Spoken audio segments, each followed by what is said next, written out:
امیر المؤمنین علی ابن ابی طالب علیہ الصلاۃ والسلام امین ہیں۔ آپ نجف اشرف جاتے ہیں، وہاں کی ایک مخصوص زیارت ہے۔ کون سی زیارت ہے؟ زیارت امین اللہ۔ السلام علیک یا امین اللہ فی ارضہ وحجتہ علی عبادہ۔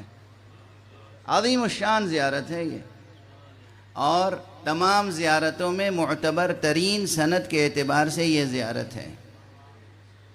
جو ہمارے اور آپ کے چوتھے امام حضرت امام زین العابدین علیہ السلام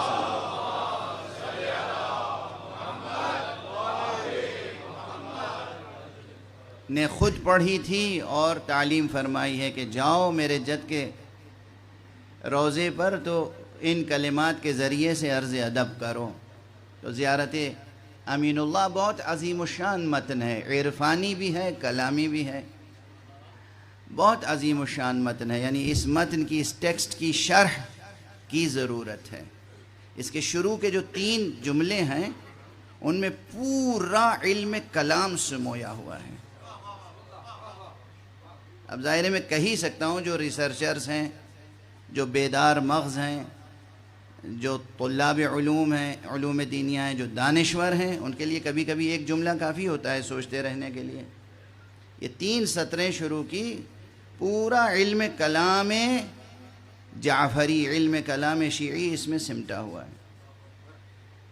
اور میں تو بس عرض کر رہا ہوں، پھر اسی نقطے پہ آ جاؤں کہ جبرائیل امین ہیں، مصطفیٰ امین ہیں، مرتضیٰ امین ہیں، یہ پورا سلسلہ امین ہے۔ جب زیارت جامعہ پڑھیں گے اور دوسری زیارتیں تو اس میں السلام علیکم یا امناء اللہ، سلام ہو آپ پر کہ آپ اللہ کے امین ہیں، ایک کے بعد امین دوسرا ہے، دوسرے کے بعد تیسرا ہے، تیسرے کے بعد چوتھا ہے۔